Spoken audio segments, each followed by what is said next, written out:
Sabir, back with another beer review, and we're doing a favorite on the channel, not a favorite beer, but a favorite brewery on the channel, Trim Tab Brewery out of Birmingham, Alabama. We are doing one of their Light Visions collection IPAs. If you're new to the channel or you don't watch the Trim Tab reviews very often, the Light Visions collection is a series of New England style IPAs. Now they do their own iterations. They're not trying to be a traditional New England IPA. It's just a fun small batch series they do, and I've enjoyed all of them so far. I think I've reviewed 6 or 7 of them, and they're quite fantastic. So let's get into this one. This is Seeds of Society. I'm sure I said that initially. They all have a quote on them, so I'm going to read the back of the can. Plant the seed of positivity into your mind. Nourish it daily with love, and happiness will flower as fear begins to die. By Leon Edwards. Obviously, it's a pint-sized can, 16 fluid ounces. This is 8.5% alcohol by volume, and it's brewed with spelt wheat, HBC 692, and Centennial hops. I looked up HBC 692 when I originally bought this. This can's been sitting in my fridge for probably a month and a half now, which is okay by me. I feel like this IPA is still in the best by date, in the safe zone anyways. Nothing else to say. I think I've mentioned everything about the Light Visions collection. I don't think I have any more fun tidbits for you.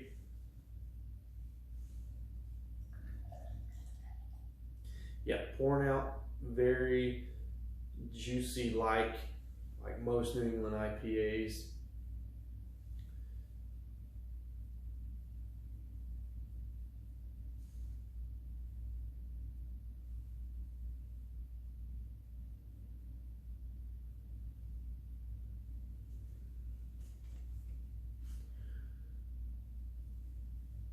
So you get an off-white head here. It's pretty thick and frothy, almost creamy here. I feel like the head retention is pretty great. Head dissipation is fairly slow, so again, it retains very well. There's bubbles in here, although I can't see them. Full-on haze bomb.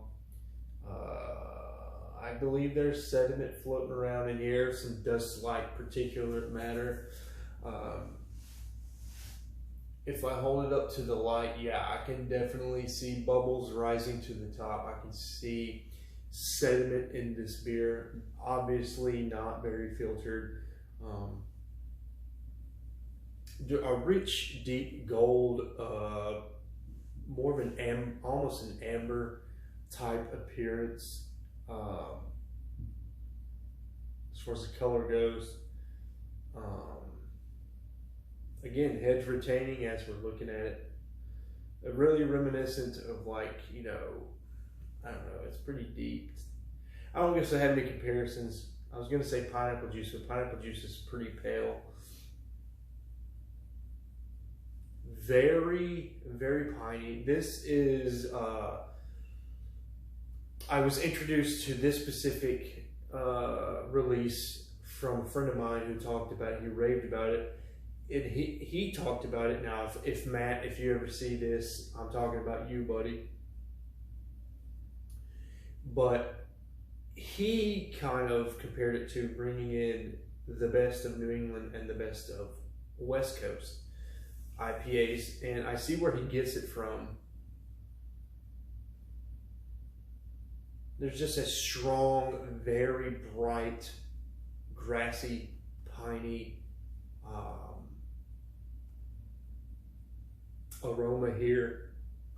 It doesn't set your nose on fire.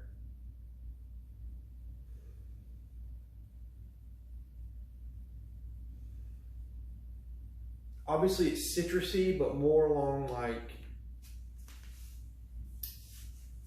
not grapefruity, probably lemon, pineapple,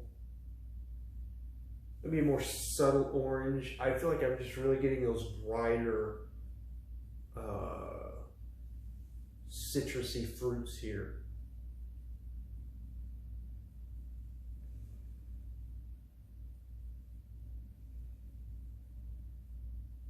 As with most New England IPAs, if there's any malt base at all, I would have to harken it to like a very light, crackery malt base, very dank, very delicate.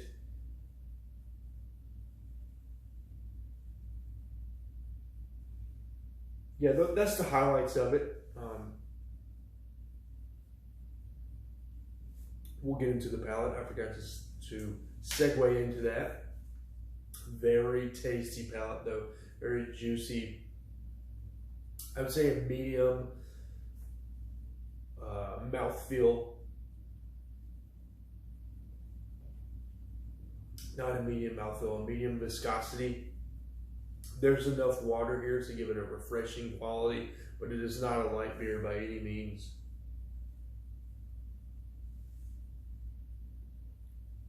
Somewhat of a creaminess, here to the mouthfeel. Very smooth, easy drinking. The hops here don't burn your throat. And then the 8.5% alcohol.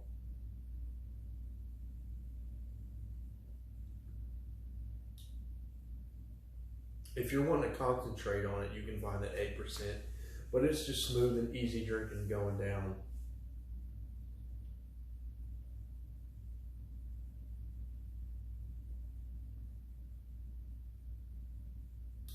I feel like I'm hit with a bright citrus at first.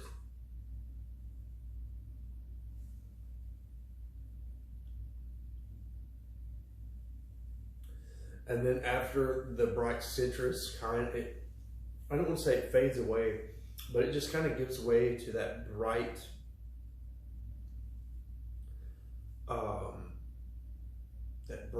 grassy, piney character. I can't, I don't have it in my brain bank. Like I don't have a lot of experience with different types of grasses and trees. So I couldn't tell you exactly the kind of tree or something that smells like, but it definitely tastes different. I had a spruce tip beer from Dogfish Head. I believe I reviewed it. I believe it's on the channel. The Pine Stripe, Pennsylvania Pine Stripe or something to that effect. I could tell the spruce was different than pine. And I'm getting here to this. I'm getting that it is like a piney, grassy, herbal,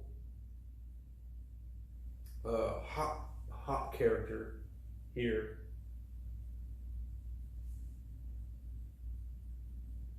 But I can just tell I'm having something that I haven't had either before in the beer or something that's not very common in the beers I select.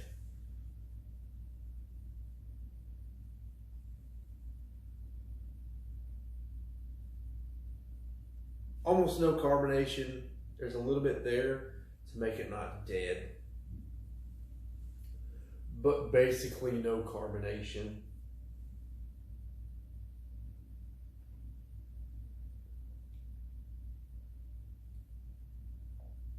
No bitterness, smooth, easy drinking. I've said that a million times and I mean it with this one. Very good beer. Recommendations, this one's kind of mild as far as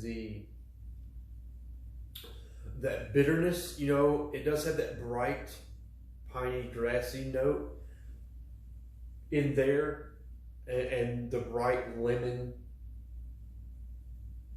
and pineapple, but it's not pungent or robust would be another word for it. It's very smooth, I guess, as far as those characters go. Not the most bitter IPA in the world. However, the age on this beer could have something to do with it being a little more mild on the finish. Speaking of the finish, it is a semi-drying.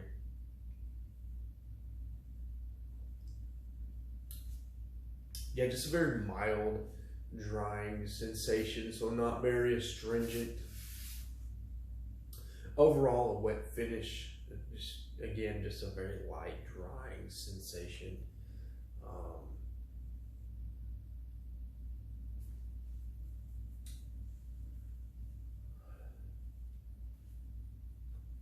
I'm trying to think of who I'd recommend this to. Because again, I think where I was trying to go is it's really mild in the finish. And so I think an IPA connoisseur, someone who really wants their palate fried, probably, I could see them going meh at this beer. But then someone that's not used to IPAs might find all that grass and that pine to be a turnoff, because this is one of the more piney, grassier IPAs in that Light Visions collection.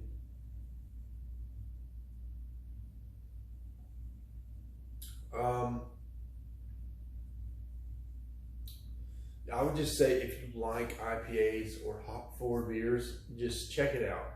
I don't really have a specific, just the way this beer drinks. I don't feel like it caters to one person or the other. It's kind of like an IPA for everybody, I guess. It's trying to please everybody at once. It's mild, not bitter. However, it does have the pine and the grass. But then it's got the juice, very juicy, and the citrus in there. Maybe there's some melon in here.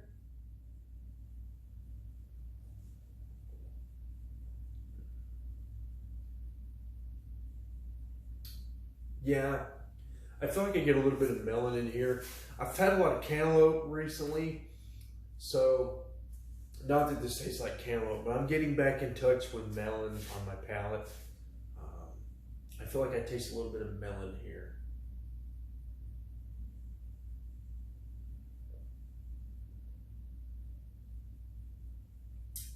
As far as the grade goes,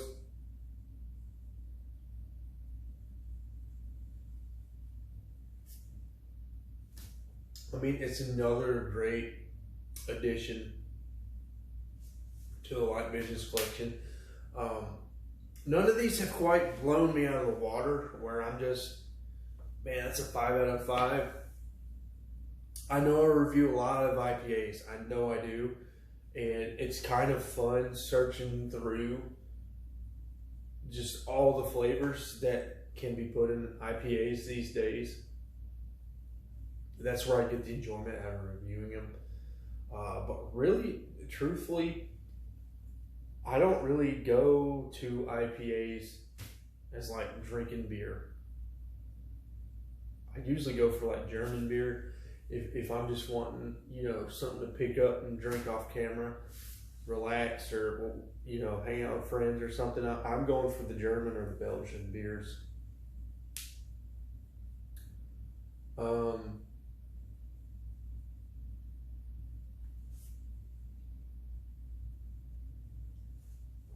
I want to give it a B+, but I feel like I have to respect this beer. I feel like the quality of this beer is higher than my preference. So I'm going to give it a 4 out of 5. I'm going to bump it up, you know, 0.25 of a point. Instead of 3.75, I'm going to give it a 4.0 out of a 5. It's good, A- beer. If you like New England IPAs,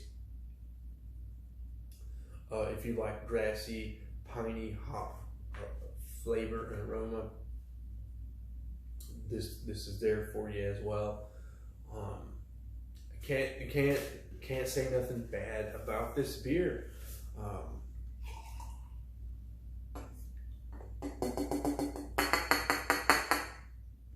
Shrimp Tab Brewing, 4.0 out of a 5, Seeds of Society.